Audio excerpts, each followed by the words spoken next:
Üdvözöllek a Nexon világában, Sárközi Péter vagyok. Ilyenkor évelején számos nyilatkozatot kell a február elején esedékes bérek kifizetéséig kitöltetnünk és aláírnunk, hogy a minket illető kedvezményeket időben érvényesíteni tudjuk. Ezek kitöltésében és a gyakori hibák elkerülésében szeretne neked a Nexon segítséget nyújtani.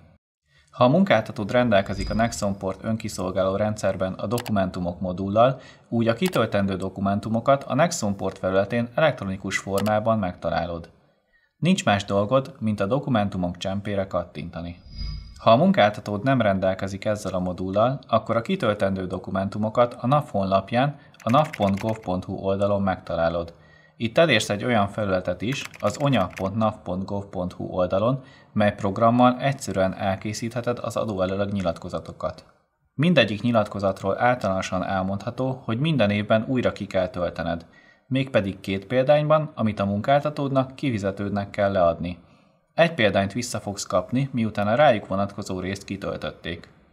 Ezt az adóbevallás elkészítéséhez szükséges bizonylatokkal együtt 5 évig meg kell őrizned. Amennyiben változás állt be a korábban közölt adatokban, haladéktalanul köteles vagy új nyilatkozatot tenni, vagy a korábbit visszavonni. A dátum és az aláírásod nélkül a nyilatkozatod érvénytelen, ezt ne felejtsd el. Az adókedvezmények az adóalapodat csökkentik, ezáltal a befizetendő adód is kevesebb lesz.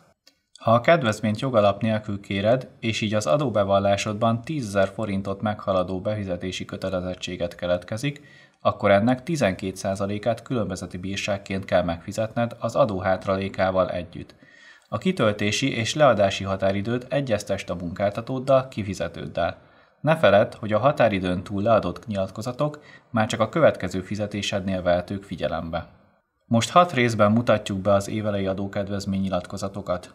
A személyi kedvezménynyilatkozatot, a családi kedvezmény és járulékkedvezménynyilatkozatot, az elsőházasok kedvezményét, valamint a 4 vagy több gyermeket nevelő anyák kedvezményét. A 25 év alatti fiatalok kedvezményének részben vagy egészben történő érvényesítésének mellőzéséről szóló nyilatkozatot, valamint a 30 év alatti anyák adókedvezményét. Ebben a részben nézzük meg a 4 vagy több gyermeket nevelő anyák kedvezményét. 2020 óta a 4 vagy több gyermeket nevelő anyák, ez lehet akár vér szerinti vagy örökbefogadó, adókedvezményt érvényesíthetnek az összevont adóalapba tartozó egyes jövedelmekre értékhatártól függetlenül. Nem csak az az édesanyja vagy örökbefogadó szülő veheti igénybe a kedvezményt, aki jelenleg családi pótlékra jogosult, hanem az is, aki 4 gyermeket már felnevelt, és mindegyik gyermek után 12 éven át jogosult volt családi pótlékra. Esetleg sajnálatosan elhunyt gyermekre tekintettel is kérni lehet a kedvezményt. A kedvezményre való jogosultság annak a hónapnak az első napján kezdődik, amelyben 4 vagy több gyermeket nevelő anyának minősülsz, és annak a hónapnak az utolsó napján szűnik meg, amelyben utoljára legalább 1 napig 4 vagy több gyermeket nevelő anyának minősülsz. Ha megszűnik a jogosultságod, például amiatt, hogy a 12 évesnél fiatalabb gyermeket kikerül a gondozásodból, ne felejts el mielőbb módosított nyilatkozatot leadni.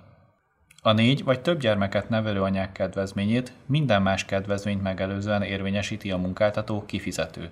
Ezért, ha jogosult vagy a családi adókedvezményre, és igényled a korábban bemutatott nyomtatványon, automatikusan a befizetendő járulékaidból kerül érvényesítésre. Most pedig megmutatom az adóelőleg nyilatkozat kitöltését. Az első blokkban írd be a nevedet és az adóazonosító jeledet. Az első pontban kell feltüntetni a kedvezmény igénybevételére jogosító gyermekek nevét és adóazonosító jelét. A munkáltató, kifizető csak akkor tudja a kedvezményt figyelembe venni, ha legalább 4 gyermek adatait feltünteted. Ha a gyermeknek nincs adóazonosító jele, akkor add meg születési helyét, idejét és az anyja nevét. A második pontban nyilatkozol arról, hogy jogosult vagy a 4 vagy több gyermeket nevelő anyák kedvezményére, és igénybe kívánod venni. A harmadik pontot akkor tölts ki, ha a továbbiakban nem kívánod 4 vagy több gyermeket nevelő anyák kedvezményét igénybe venni. Ekkor a módosított nyilatkozat kódkockát jelöld X-el, és tüntesd fel azt a hónapot, amelyben a kedvezményt már nem kívánod igénybe venni. Ha ezt a pontot kitöltöd, akkor az első és második pontot nem kell kitölteni. A második blokkot a munkáltatódnak, kifizetődnek kell kitöltenie. Ugye, hogy egyszerű? Ha hasznosnak tartottad ezt a videót, iratkozz fel a csatornánkra, és ha segítségre van szükséged más, évelején kitöltendő nyilatkozatnál, nézd meg a többi Nexonos videót is. Köszönöm a figyelmet!